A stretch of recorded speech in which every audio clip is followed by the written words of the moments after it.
हम लोग एक का प्रश्न रिपीट कर लेते हैं। ए नंबर थोड़ा सा देखना फिर से। 1 सेंटीमीटर भुजा वाले घन का आयतन निकालना है ना। तो जो भुजा है, भुजा बराबर कितना दिया है, 1 सेंटीमीटर। ठीक है, तो यहाँ पर 1 है और सेंटीमीटर का मान कितना होता है, 10⁻²। तो सीधे 10⁻² मीटर लिख दिया। ठीक है, अब हमको निकालना है क्या, घन का आयतन। तो घन का आयतन बराबर कितना होता है, भुजा का क्यूब। ठीक है, ये कितना हो जाएगा, 10⁻² और ये हो गया क्यूब बराबर कितना हो गया, 10⁻6 है ना। ये किस में है, मीटर में ना, मीटर में। तो ये हो जाएगा 10⁻6 मीटर क्यूब। तो पहले वाले में ये भरना है। क्लियर हुआ इतना।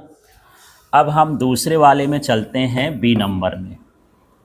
किसी 2 सेंटीमीटर त्रिज्या व 10 सेंटीमीटर ऊंचाई वाले सिलेंडर के पृष्ठ का क्षेत्रफल इतना मिलीमीटर स्क्वायर के बराबर है। तो इसमें हम सबसे पहले इसकी त्रिज्या लिख लेंगे, फिर इसकी क्या लिख लेंगे, ऊंचाई। तो यहाँ पर लिख लेते हैं आर बराबर कितना दिया है, 2 सेंटीमीटर, और सेंटीमीटर को मिलीमीटर में बदलना है। तो इसमें 10 का क्या करना होता है, गुणा, क्योंकि 1 सेंटीमीटर बराबर कितना होता है, 10 मिलीमीटर। तो यहाँ पर हो जाएगा 2 गुणे 10 और ये मिलीमीटर में आ गया तो कितना हो जाएगा, 20 मिलीमीटर। ठीक है, फिर यहाँ पर h की बात करते हैं। तो h कितना दिया है यार, 10 सेंटीमीटर। इस सेंटीमीटर को भी मिलीमीटर में बदलना है। तो 2 गुणे 10, ये क्या हो गया, मिलीमीटर। यहाँ 10 है ना। ठीक है, तो यहाँ पर हो जाएगा 10 और गुणे क्या हो गया, 10, कितना हो जाएगा ये, 100 मिलीमीटर। अब इसमें क्या है, सिलेंडर। सिलेंडर माने बेलन। बेलन का हमको क्या निकालना है, पृष्ठीय क्षेत्रफल। तो बेलन का पृष्ठीय क्षेत्रफल, इसमें ये स्पष्ट नहीं है कि वक्र का निकालना है कि संपूर्ण का निकालना है। तो हम संपूर्ण का निकाल देते हैं। तो 2πr + h है ना, ये सूत्र होता है। 2πr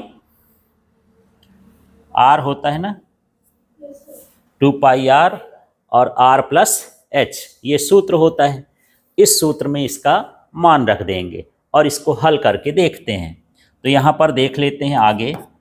2 लिख दिए, पाई का मान 3.14 लिख दिए, r का मान कितना है ये, गुणे 20 लिख दिए, कोष्टक में लिख दिए। r का मान कितना है, यहाँ 20 लिख दिए, और h का मान कितना है, 100 है, तो 100 लिख दिए।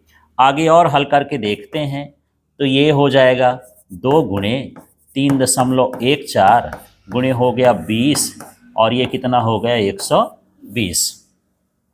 ठीक है, अब इसका गुणा करके देखेंगे यार। तो 12 दूनी 24, 24 दूनी 48 और 48 का इसका गुणा करके देखो। तो यहाँ जब हम इनका गुणा कर देंगे तो ये 15 0 72 00 आएगा। दशमलव के बाद कितने अंक हैं, 2, तो 2 अंक बाद दशमलव लगा दिए, मतलब ये हमारे पास 15 0 72 हो गया। इसको साइंटिफिक नोटेशन में लिखेंगे। साइंटिफिक नोटेशन का मतलब होता है कि इस दशमलव को इधर लाएंगे, 1 अंक के पास लाएंगे। तो ये कितना हो जाएगा, 1.5072 गुणे 10 की घात, जितना अंक इधर दशमलव खिसकाए हो, कितना अंक खिसकाए हो, 1 2 3 4 अंक। तो यहाँ पर 10 की घात क्या हो गया, 4। इसको राउंड फिगर में लिखना चाहो, माने छोटा करके। राउंड फिगर का मतलब क्या हो गया, छोटा करके। तो जब आप इसको छोटा करके लिखोगे, 1.5 गुणे 10 की घात कितना हो जाएगा, 4। ये इसमें किस में आएगा, मिलीमीटर स्क्वायर में। इस तरह से यहाँ पर ये वाला भरेंगे क्षेत्रफल का। समझ में आया ये। ठीक है, जब गुणा करोगे तो ये आएगा। इस गुणे को हम दशमलव से तो यहाँ खिसकाएंगे, कितने अंक, 4 अंक। तो उसके बदले 10 की घात क्या लिख देंगे, 4। ठीक, अब यहाँ पर सी वाला भाग देखते हैं। तो सी क्या है, 18 किलोमीटर प्रति घंटे की चाल से चल रही 1 सेकेंड में 1 मीटर चलती है कोई गाड़ी, है ना। तो इसको हम सी वाला क्या करेंगे, यहाँ पर चाल कितना दिया है यार, चाल बराबर 18 किलोमीटर प्रति घंटा, है ना। अभी लिखो नहीं, यहाँ पर 18 है, किलोमीटर की जगह पर हम क्या लिख देंगे 1000। तो यहाँ पर गुणे में क्या कर दूं मैं 1000, ठीक है। अब ये किस में बदल गया, मीटर में, किलोमीटर का।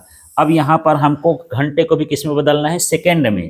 तो 60 गुणे 60, और ये किस में बदल गया, सेकेंड में। जब ये सब काटोगे, शून्य शून्य ये सब कुछ काट देना, जैसे यहाँ ये शून्य से शून्य, है ना, ये शून्य से ये शून्य, ये 6 त्रिक कितना हो गया 18, 3 दूनी क्या हो गया 6, 2 पंचे क्या हो गया 10, मतलब ये कितना आ गया 5 मीटर प्रति सेकेंड। समझ में आया इतना। इसके बाद हम अगले हिस्से में हैं, और यहाँ पर ये डी है।